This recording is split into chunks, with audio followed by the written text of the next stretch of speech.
بسم اللہ الرحمن الرحیم۔ آج کی اس نشست میں سورۃ المائدہ کا دوسرا رکوع آیت نمبر 6 کا ترجمہ اور اس کی تفسیر آپ حضرات کے سامنے پیش کی جائے گی۔ اس رکوع کا آغاز اس آیت سے ہوتا ہے، یا ایھا الذین آمنوا اذا قمتم الی الصلاۃ فاغسلوا وجوہکم وَأَيْدِيَكُمْ إِلَى الْمَرَافِقِ وَامْسَحُوا بِرُؤُوسِكُمْ وَأَرْجُلَكُمْ إِلَى الْكَعْبَيْنِ۔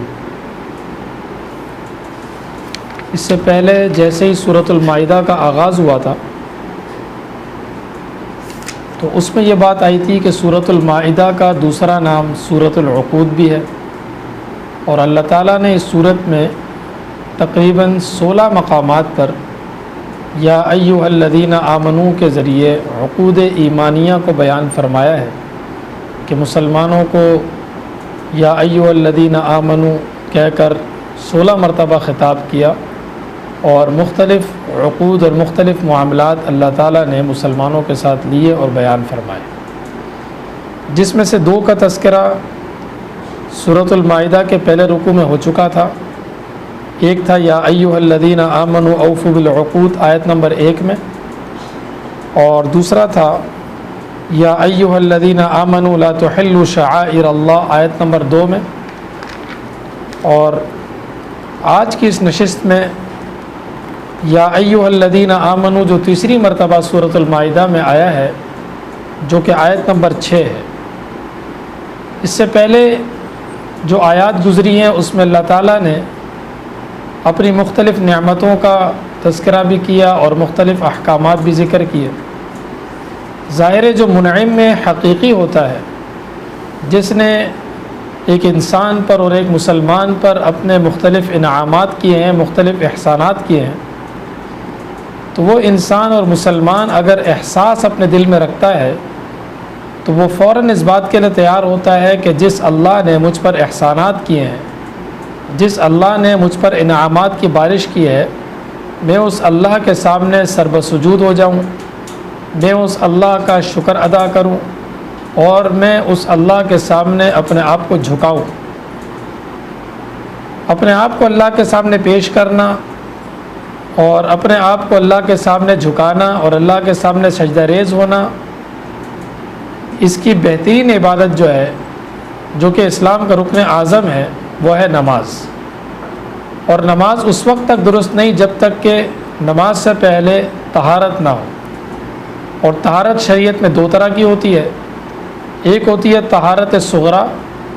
اور ایک ہوتی ہے طہارت کبریٰ۔ طہارت صغریٰ اسے کہتے ہیں جو انسان پاک ہوتا ہے حدث اصغر سے، یعنی چھوٹی ناپاکی سے، اور ایک طہارت کبریٰ ہوتی ہے جو انسان پاک ہوتا ہے حدث اکبر سے، یعنی بڑی ناپاکی سے۔ تو پتہ چلا کہ ناپاکیاں 2 ہیں اور طہارتیں 2 ہیں۔ ایک ناپاکی کو حدث اصغر کہتے ہیں اور ایک ناپاکی کو حدث اکبر کہتے ہیں، اور ایک طہارت کو طہارت صغریٰ کہتے ہیں اور ایک طہارت کو طہارت کبریٰ کہتے ہیں۔ سورۃ المائدہ کی آیت نمبر 6 میں اللہ تعالیٰ نے ان دونوں چیزوں کو بھی بیان فرمایا ہے، اور ساتھ میں اس امت کی جو خصوصیت ہے کہ اگر پانی نہ ہو تو تیمم کے ذریعے سے بھی پاکی حاصل کی جا سکتی ہے، اور تیمم حدث اصغر سے بھی پاکی کا ذریعہ ہے اور حدث اکبر سے بھی پاکی کا ذریعہ ہے، اور یہ اس امت پر اللہ تعالیٰ کا ایک بہت بڑا احسان بھی ہے، اور اس امت کے لیے آسانی کا پہلو بھی ہے۔ اس چیز کو بھی اللہ تعالیٰ نے اس آیت میں بیان فرمایا ہے۔ یا ایھا الذین آمنوا، اے ایمان والو، اذا قمتم الی الصلاۃ، جب تم نماز کے لیے کھڑے ہو جاؤ، فاغسلوا وجوہکم، اپنے چہروں کو دھو، وایدیکم الی المرافق، اور اپنے ہاتھوں کو کوہنیوں سمیت دھو، وامسحوا برؤوسکم، اپنے سروں کا مسح کرو، وارجلکم الی الکعبین، اور اپنے پاؤں کو ٹخنوں سمیت دو،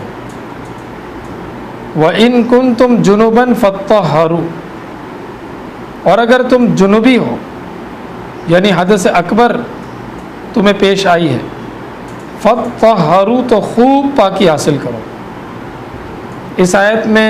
کچھ باتیں قابل غور ہیں۔ ایک یہ ہے کہ اللہ تعالیٰ نے یہاں پر فرمایا کہ یا ایھا الذین آمنوا اذا قمتم الی الصلاۃ، جب نماز کے لیے کھڑے ہو، یعنی جب نماز کا ارادہ کرنے لگو، اپنے دنیاوی مشاغل میں جس میں عام طور پر انسان باوضو نہیں ہوتا، ان دنیاوی مشاغل سے نکل کر نماز کے لیے آنے کا ارادہ کرو تو وضو کا اہتمام کرو۔ یا جب سو کر اٹھو، اور سو کر اٹھنے میں انسان کا وضو چونکہ ٹوٹ جاتا ہے، تو جیسے ہی سو کر اٹھو اور نماز کا ارادہ کرو تو وضو کا اہتمام کرو، اور وضو کا طریقہ وہ ہے کہ فاغسلوا وجوہکم وایدیکم الی المرافق وامسحوا برؤوسکم وارجلکم الی الکعبین۔ یہ چار چیزیں اللہ تعالیٰ نے بیان فرمائی ہیں، جن چار چیزوں کو وضو کے فرائض کہا جاتا ہے، جن کے بغیر انسان کا وضو نامکمل ہوتا ہے، اور ایسے وضو سے نماز پڑھنا جائز نہیں جس میں یہ چار چیزیں نہ دھوئی جائیں، جن میں سے سب سے پہلی چیز ہے فاغسلوا وجوہکم، اپنے چہروں کو دھو۔ اور چہرے کو عربی میں وجہ کہتے ہیں۔ وجہ کا مطلب یہ ہے کہ انسان جب کسی سے آمنا سامنا کرتا ہے تو جو آمنے سامنے کے وقت، ملاقات کے وقت جو چیز سامنے آتی ہے اس کو چہرہ کہتے ہیں۔ اور فقہا کی اصطلاح میں چہرہ کہتے ہیں کہ پیشانی کے بالوں سے لے کر تھوڑی کے نیچے تک، اور ایک کان کی لو سے دوسرے کان کی لو تک یہ چہرہ ہے، اور وضو میں اس پورے حصے کو دھونا ضروری ہے اور فرض ہے۔ اگر کوئی حصہ چھوٹ جاتا ہے تو انسان کا وضو نامکمل ہے۔ دوسرا فرض اللہ تعالیٰ نے بیان فرمایا وَأَيْدِيَكُمْ إِلَى الْمَرَافِقِ، اپنے ہاتھوں کو کونیوں سمیت دو۔ کونیاں بھی دھونے میں شامل ہیں، ایسا نہ ہو کہ کونیاں خشک رہ جائیں، بلکہ کونیوں سمیت ہاتھوں کو دھونا ہے۔ وَامْسَحُوا بِرُؤُوسِكُمْ، اور اپنے سر کا مسح کرو۔ اس کی تعیین احادیث مبارکہ سے پتہ چلتی ہے کہ حضور اکرم صلی اللہ علیہ وسلم نے ناصیہ پر مسح فرمایا۔ ناصیہ کہتے ہیں سر کا چوتھائی حصہ، اس سے کم پر حضور اکرم صلی اللہ علیہ وسلم نے مسح نہیں فرمایا۔ اس لیے احناف کے نزدیک جو فرض مقدار ہے جس کو کرنا ضروری ہے، جس کے بغیر وضو میں سر کا جو مسح کیا جاتا ہے وہ صحیح نہیں ہوگا، وہ ہے مقدار ناصیہ، یعنی 1/4 سر کے برابر سر کا مسح کرنا۔ وَأَرْجُلَكُمْ إِلَى الْكَعْبَيْنِ، اور پاؤں کو ٹخنوں سمیت دھونا ہے۔ دیکھیں وضو میں 4 چیزوں کا ذکر ہے، اور 4 چیزوں میں اگر اس کو اور مختصر کیا جائے تو 2 چیزوں کا ذکر ہے۔ ایک چیز ہے غسل اور ایک چیز ہے مسح۔ 3 اعضاء کا غسل ہے اور ایک عضو کا مسح ہے۔ 3 اعضاء کا غسل کا مطلب 3 اعضاء کو دھونا ہے۔ نمبر 1 چہرے کو دھونا ہے، نمبر 2 ہاتھوں کو دھونا ہے، اور نمبر 3 پاؤں کو دھونا ہے۔ اور دھونا اسے کہتے ہیں کہ انسان اتنا پانی بہائے کہ کچھ قطرے پانی کے گر جائیں، اسے کہتے ہیں غسل۔ اور مسح عربی میں کہتے ہیں امرار الید المبتلہ، یعنی تر ہاتھ پھیرنا۔ ہاتھ کو گیلا کرنے کے بعد تر ہاتھ اگر کسی جگہ پر پھیر لیا جائے، مثلا اگر کسی کے ہاتھ پر مثلا چوٹ لگی ہوئی ہے اور اس نے پلستر باندھا ہوا ہے، اب وہ یہاں پر مسح کرتا ہے تو مسح کا طریقہ یہ ہے کہ وہ اپنا ہاتھ تر کرے اور تر ہاتھ اپنے ہاتھوں پر پھیر لے، یا جہاں بھی مسح کرنا ہے پھیر لے۔ تو سر پر مسح ہے، مسح کا مطلب یہ ہے کہ تر ہاتھ کو پھیر لینا ہے۔ یہاں پر عربی لغت کے حوالے سے اور اعراب کے حوالے سے ایک بہت لمبی بحث ہے، اور وہ یہ ہے کہ ارجلکم جو ہے وہ ایک قرات میں ارجلکم ہے اور مشہور قرات میں ارجلکم ہے۔ آیا وضو کے دوران پاؤں کو دھویا جائے گا یا مسح کیا جائے گا؟ تو ہمارے یہاں پاؤں کو عمومی حالت میں تو دھویا جائے گا، لیکن بعض احوال میں پاؤں کا مسح بھی ہے۔ وہ کیا ہے کہ سردی کا موسم ہے اور انسان چمڑے کے موزے پہنتا ہے، کچھ شرائط کے ساتھ کہ موزہ کیسا ہو اور کیسا نہ ہو اور کہاں تک موزہ پہنا ہوا ہو، ان تمام شرائط کو پورا کرتے ہوئے اگر کوئی بندہ وضو کرتا ہے اور وہ منہ کو دھو لیتا ہے اور ہاتھوں کو کونیوں سمیت دھو لیتا ہے، سر کا مسح کرتا ہے، اور پاؤں میں اگر موزے پہنے ہوئے ہیں اور موزوں کا مسح کر لیتا ہے تو اس کا وضو بالکل جائز ہے۔ اور اس کی تعیین حضور اکرم صلی اللہ علیہ وسلم نے فرمائی ہے کہ مقیم انسان 1 دن اور 1 رات موضوع پر مسح کر سکتا ہے، اور مسافر جو ہے وہ 3 دن اور 3 رات تک موضوع پر مسح کر سکتا ہے۔ باقی اس میں ایک لمبی چوڑی بحث ہے، ارجلکم اور ارجلکم میں، وہ ایک علم النحو سے تعلق رکھتی ہے۔ تو بہرحال اللہ تعالیٰ نے یہاں پر جو وضو کا ہمیں حکم دیا ہے، 4 فرائض اللہ تعالیٰ نے بیان فرمائے ہیں: چہرے کو دھونا، ہاتھوں کو کونیوں سمیت دھونا، اور سر کا مسح کرنا، اور پاؤں کو ٹخنوں سمیت دھونا۔ وَإِن كُنتُمْ جُنُبًا فَطَّهَّرُوا، یہ ہے حدث اکبر سے پاکی، اور جسے ہم کہتے ہیں کہ طہارت کبریٰ، اور اردو میں جسے ہم کہتے ہیں غسل، اور جو پیچھے گزر چکا اس کو ہم اردو میں کہتے ہیں وضو۔ غسل کے بارے میں اللہ تعالیٰ نے فرمایا کہ وَإِن كُنتُمْ جُنُبًا، اگر تم جنوبی ہو، حالت جنابت میں ہو، غسل کا تقاضا ہے، تو فَطَّهَّرُوا، فَطَّهَّرُوا یہ مبالغہ ہے کہ خوب پاکی حاصل کرو۔ خوب پاکی حاصل کرنے کا مطلب یہ ہے کہ جہاں جہاں تک پانی پہنچانا ممکن ہو وہاں وہاں تک پانی پہنچایا جائے۔ جیسے کہ حدیث میں آتا ہے کہ حضور اکرم صلی اللہ علیہ وسلم نے ارشاد فرمایا کہ تحت کل شعر جنابت، ہر بال کے نیچے جنابت اور ناپاکی ہے۔ حضرت علی کرم اللہ وجہہ نے جب یہ بات سنی اور یہ آیت دیکھی وَإِن كُنتُمْ جُنُبًا فَطَّهَّرُوا، خوب پاکی حاصل کرو، تو حضرت علی فرمایا کرتے تھے کہ اس کے بعد سے وَمِن ثَمَّ عَدَيْتُ رَأْسِي، میں نے اپنے سر سے دشمنی کر لی، میں اپنے سر پر بال ہی نہیں رکھتا کہ کہیں ایسا نہ ہو کہ غسل کی حاجت پیش آ جائے اور میں تھوڑی سی لاپرواہی مجھ سے ہو جائے اور میرے جسم میں کوئی جگہ خشک رہ جائے، بالوں کی وجہ سے کہیں پانی نہ پہنچ سکے اور میرا غسل پورا نہ ہو اور اس کے نتیجے میں میری نمازیں نہ ہوں۔ اس وجہ سے میں نے اپنے سر سے دشمنی کر لی اور میں اپنے سر پر بال ہی نہیں رکھتا تاکہ بالکل شک و شبہ نہ رہے، اور جب میں غسل کروں تو میرے سر پر بالکل ایسا پانی پہنچ جائے کہ میں مطمئن رہوں۔ اس لیے احناف کے نزدیک غسل میں 3 چیزیں فرض ہیں، ایک ہے مزمزہ، اور ایک ہے استنشاق، اور ایک ہے غسل سائر البدن، یعنی کلی کرنا منہ بھر کر، جہاں جہاں تک پانی پہنچایا جا سکتا ہو وہاں وہاں تک پانی پہنچایا جائے۔ اب انسان جب کلی کرتا ہے، حلق تک پانی پہنچاتا ہے، تو یہ ایسی جگہ ہے کہ یہاں سے واپس انسان پانی نکال سکتا ہے۔ اسی طرح انسان ناک پہ پانی ڈالتا ہے جسے استنشاق اور استنثار کہتے ہیں، تو ناک کے اندر پانی ڈالنے کے بعد ناک کی نرم ہڈی تک جب پانی پہنچایا جائے تو یہاں سے پانی بندہ باہر نکال سکتا ہے۔ تو اس لیے غسل کے اندر مزمزہ کرنا فرض ہے، کلی کرنا، منہ بھر کر غرارے کرنا اگر روزہ نہ ہو، اور ناک کی نرم ہڈی تک پانی پہنچانا یہ بھی فرض ہے، اور تمام بدن پر اس طرح پانی بہانا کہ کوئی بھی جگہ ایسی نہ رہ جائے جو خشک رہ جائے۔ اگر کوئی ایسی جگہ خشک رہ گئی جہاں پانی نہیں پہنچا تو انسان کا غسل نہیں ہوگا، اور غسل نہیں ہوگا تو اس کے نتیجے میں پڑھی جانے والی تمام نمازوں کا اعادہ کرنا انسان پر ضروری ہو جائے گا۔ یہ تو تھی بات حدث اصغر اور حدث اکبر سے طہارت حاصل کی جائے پانی کے ذریعے سے۔ بسا اوقات ایسا ہوتا ہے کہ انسان اتنا بیمار ہے کہ اگر وہ پانی کا استعمال کرے گا تو اس بات کا اندیشہ ہے کہ مرض نہ بڑھ جائے، اور کبھی کبھی انسان ایسی جگہوں میں ہوتا ہے جہاں موسم اتنا زیادہ ٹھنڈا ہے کہ اس کو پتہ ہے کہ اگر میں پانی کا استعمال کروں گا تو میری جان کا خطرہ ہے، اور کبھی ایسا ہوتا ہے کہ انسان اتنا دور اور اتنے بیابان جنگل میں کہ اس کو پتہ ہے کہ دور دراز تک پانی کا کوئی امکان نہیں اور پانی کا کوئی نام و نشان نہیں۔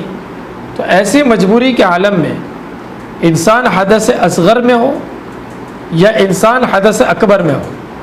آسان اردو میں ہم اسے کہیں گے انسان بے وضو ہو یا انسان جنابت میں ہو، یعنی اس کو غسل کا تقاضا ہو، ان دونوں صورتوں میں اگر پانی موجود نہیں ہے یا پانی پر انسان قدرت نہیں رکھتا یا پانی اس کی جان کے لیے مضر ہے، تو پھر اللہ تعالیٰ نے ایک آسان حکم انسان کے لیے دیا ہے جس کا آغاز حضرت عائشہ صدیقہ رضی اللہ تعالیٰ عنہا کے ذریعے سے ایک غزوے میں ہوا تھا۔ وہ تھا مسلمانوں کے لیے تیمم کا حکم، جس کو حضور اکرم صلی اللہ علیہ وسلم نے اس امت کی خاصیت بیان فرمایا ہے۔ وہ کیا ہے دیکھیں، وَإِن كُنتُم مَرْضَىٰ، اگر تم بیمار ہو، او علی سفر، یا سفر پر ہو، او جاء احد منکم من الغائط، او کا ویسے ترجمہ ہوتا ہے یا، لیکن عربی کا یہ قانون ہے کہ حروف ایک دوسرے کے معنی میں استعمال ہوتے رہتے ہیں، جیسے واو کا مطلب ہے اور او کا مطلب ہے یا، کبھی او واو کے معنی میں، کبھی واو او کے معنی میں استعمال ہوتا ہے۔ یہاں پر جو او ہے یہ بمعنی واو ہے، واو کا مطلب اور۔ او جاء احد منکم من الغائط، یا تم میں سے کوئی شخص بیت الخلاء سے آئے، او لامستم النساء، لامستم اس کا مطلب ہے جامعتم،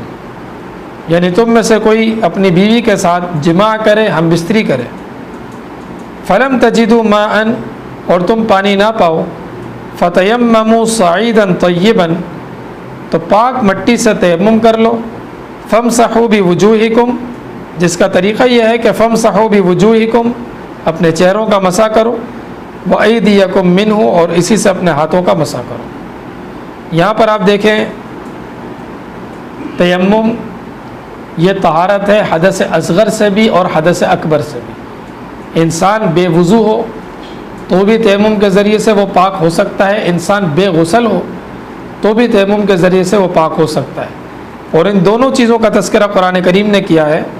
او جاء احد منکم من الغائط، کوئی بیت الخلاء سے آئے، بیت الخلاء سے انسان پیشاب وغیرہ کی حاجت سے فارغ ہو کر آئے گا، اور انسان بیت الخلاء سے جب فارغ ہو کر آتا ہے تو انسان بے وضو ہو جاتا ہے، یعنی اس کا وضو ٹوٹ جاتا ہے اور اس کو وضو کی حاجت پیش آ جاتی ہے۔ بالفاظ دیگر انسان کو حدث اصغر لاحق ہو جاتی ہے، چھوٹی حدث لاحق ہو جاتی ہے۔ نمبر 2، او لامستم النساء، یا تم عورتوں سے ہم بستری کرو۔ جب انسان عورت سے ہم بستری کرتا ہے تو انسان کو حدث اکبر لاحق ہو جاتی ہے، بڑی حدث لاحق ہو جاتی ہے، جس کے نتیجے میں انسان کو غسل کرنا ہوتا ہے، لیکن حال یہ ہے کہ انسان پر غسل فرض ہے لیکن غسل کے لیے پانی نہیں، انسان پر وضو کرنا ضروری ہے لیکن وضو کے لیے پانی نہیں، تو اللہ تعالیٰ نے فرمایا کہ فتیمموا صعیدا طیبا، پاک مٹی سے،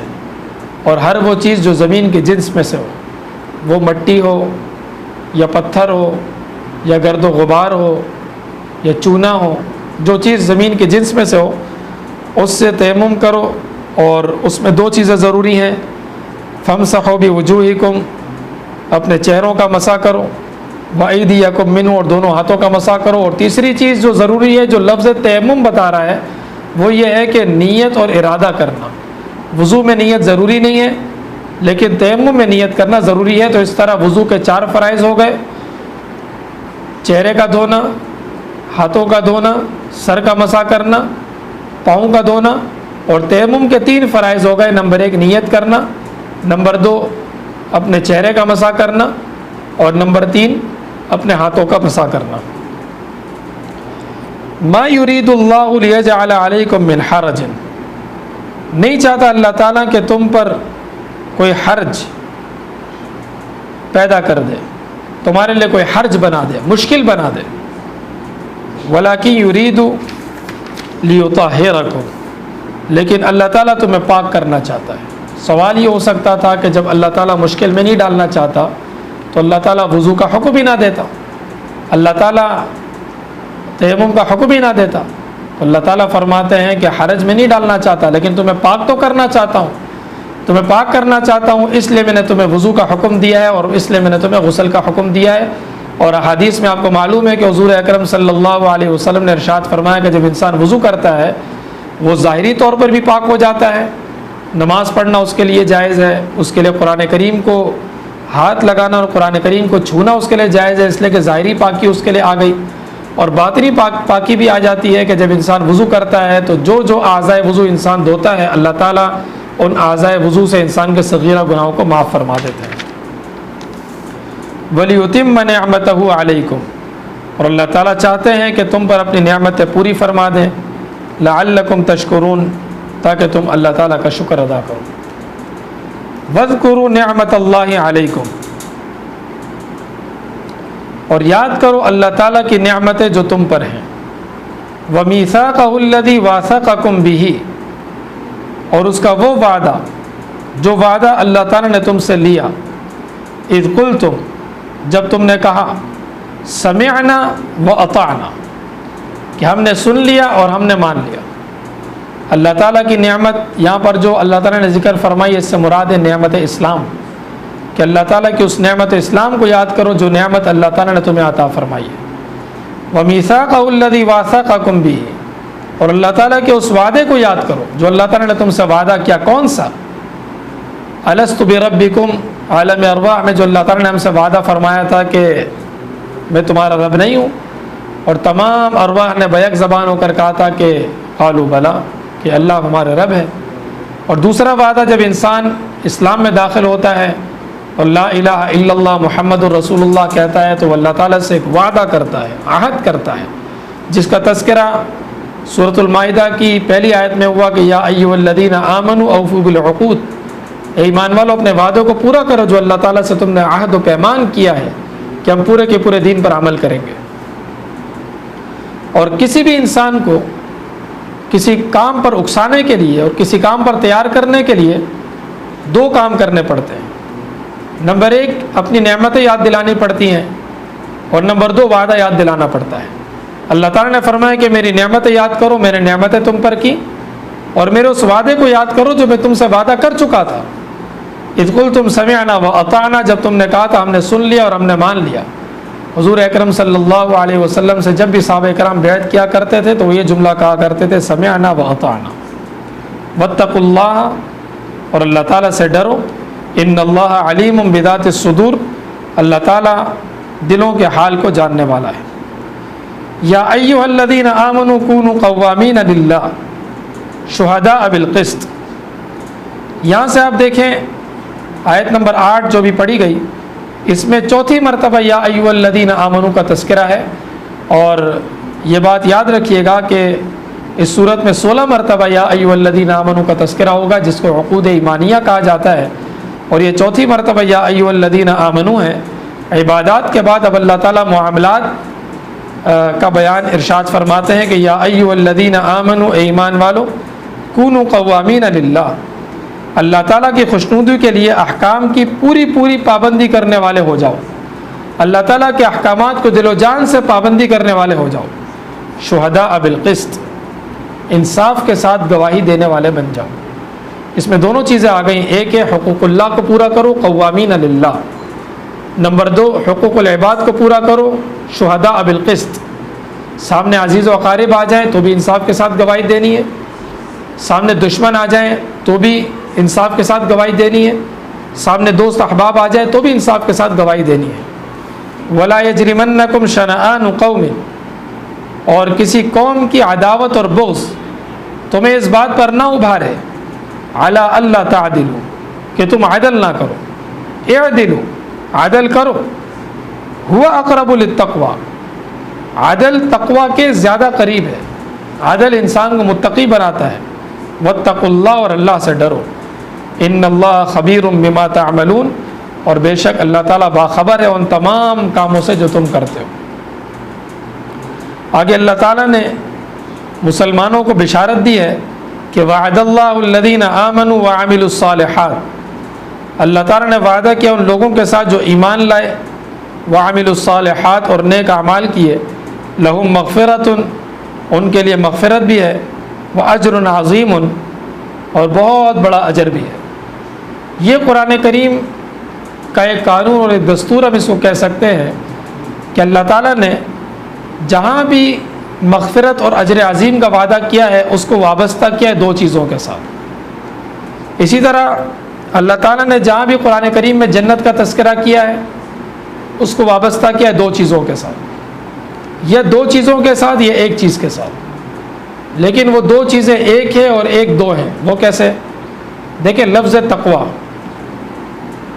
لفظ تقوی کے اگر آپ 2 ٹکڑے کر دیں تو اس کا ایک ٹکڑا ہوتا ہے ایمان اور ایک ٹکڑا ہوتا ہے اعمال صالحہ۔ ایمان اور اعمال صالحہ، ان 2 ٹکڑوں کو آپ ایک جگہ کر دیں، اس کا نام ہوتا ہے تقوی۔ تقوی اور ایمان و عمل صالح یہ ایک ہی چیز ہے۔ یا تو کہیں اللہ تعالیٰ فرماتے ہیں کہ جنت متقین کے لیے، اور کہیں اللہ تعالیٰ فرماتے ہیں جنت ان لوگوں کے لیے جو ایمان لائے اور نیک اعمال کیے۔ یہاں پر آپ دیکھیں، بجائے تقوی کے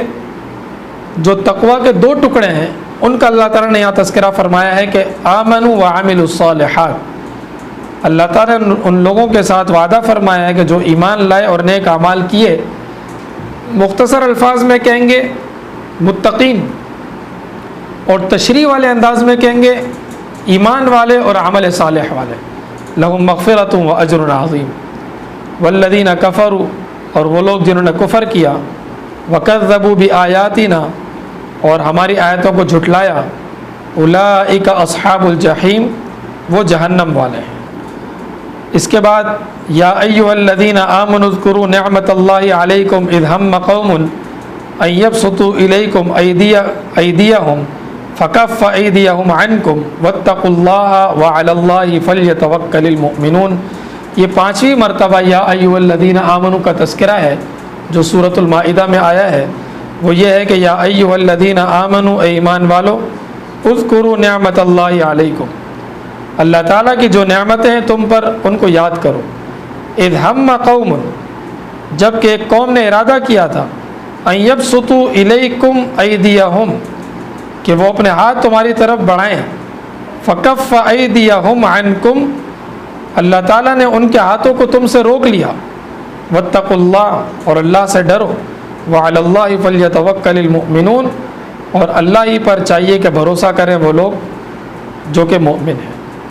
اس آیت کے شان نزول کے بارے میں مفسرین کے مختلف اقوال ہیں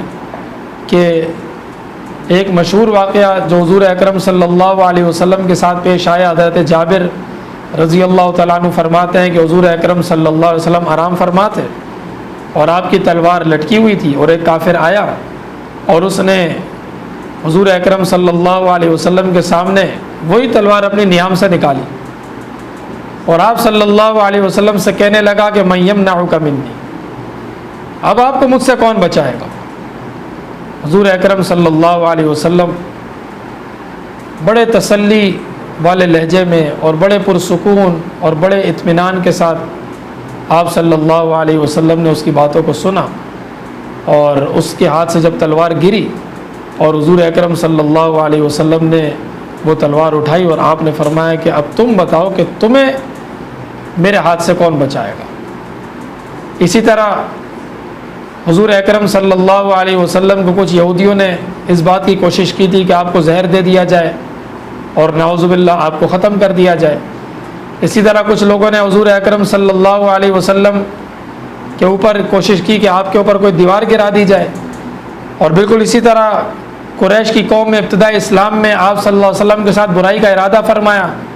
تو ہر مقام پر اللہ تعالیٰ فرماتے کہ فکف ایدیہم عنکم، اللہ تعالیٰ نے ان کے ہاتھ کو آپ کی اظہار آسانی سے روکا، اور اللہ تعالیٰ نے آپ کی مکمل حفاظت فرمائی۔ واتقوا اللہ وعلی اللہ فلیتوکل المؤمنون، یہ اللہ تعالیٰ کے دو بڑے حکم ہیں مسلمانوں کے لیے، ایک یہ کہ تقوی اختیار کیا جائے، اور ایک یہ کہ اللہ پر بھروسہ کیا جائے، جسے کہتے ہیں توکل، توکل نہیں توکل، توکل کہتے ہیں اللہ پر بھروسہ کرنا۔ اس ضمن میں ایک بات کی وضاحت انتہائی ضروری ہے، وہ یہ ہے کہ توکل کسے کہتے ہیں۔ حضور اکرم صلی اللہ علیہ وسلم کے پاس کچھ لوگ آئے اور انہوں نے کہا کہ اللہ کے رسول، ہم نماز کے لیے آتے ہیں